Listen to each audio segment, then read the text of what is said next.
الرحمن الرحیم السلام علیکم ورحمۃ اللہ وبرکاتہ۔ دال کا عذاب۔ ایک شخص کی شادی ہوئی تو باوجود مالدار و صاحب ثروت ہونے کے بیگم کے نان نفقہ کے حوالے سے بڑی کنجوسی سے کام لیتا۔ کھانے پینے کے حوالے سے موصوف کو دال کے علاوہ کوئی اور کھانا سوچتا ہی نہیں تھا۔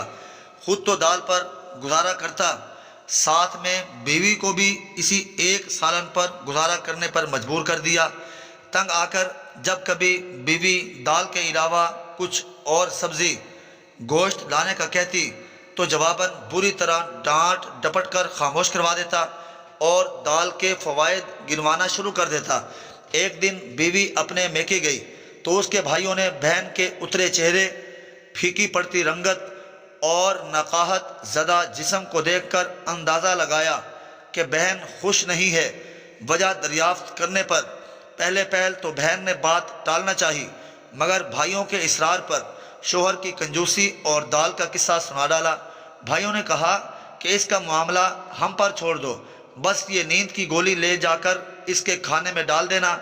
بہن نے واپس آ کر شوہر کے لیے اس کی من پسند ڈش یعنی دال بنائی اور وہ نیند کی گولی اس کے سالن میں ڈال کر اسے کھلا دی۔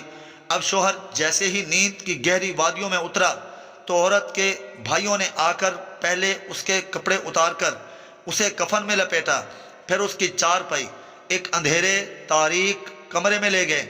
جیسے ہی وہ نیند کی وادیوں کی سیر سے واپس آیا تو اپنے آپ کو کفن میں ملفوف پا کر سمجھا کہ شاید اس کی موت ہو چکی ہے۔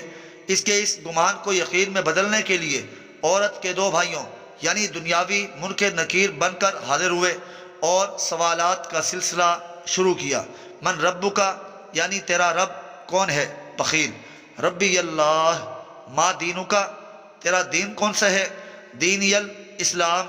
من الرجل الذی بعث فیکم یعنی نبی کون ہیں؟ محمد صلی اللہ علیہ وآلہ واصحابہ وبارک وسلم۔ جب ان تینوں سوالوں کے جواب دے چکا تو ایک چوتھا سوال داغا گیا کہ دنیا میں کھانا کیا کھاتے تھے؟ اب کی بار جواب دیا، میں نے تو دال کے علاوہ کوئی کھانا چکھا ہی نہیں کبھی۔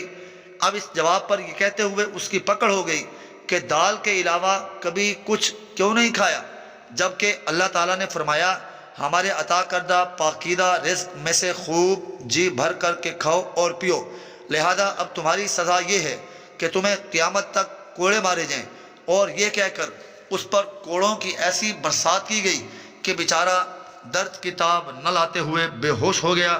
اب فوراً اسے واپس اسی جگہ لٹا دیا جہاں سویا تھا اور واپس کپڑے تبدیل کر دیے۔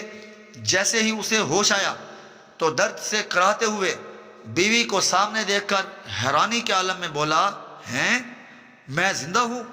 ہاں، تمہیں کیا ہونا تھا بھلا؟ ٹھہرو میں دال بنا کر لاتی ہوں۔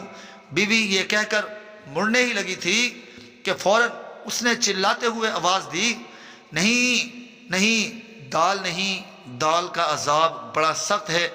اللہ نے فرمایا ہے ہمارے دیے ہوئے پاکیزہ رزق میں سے خوب کھاؤ پیو، اس لیے میں گوشت لے کر آتا ہوں، آج وہ پکائیں گے۔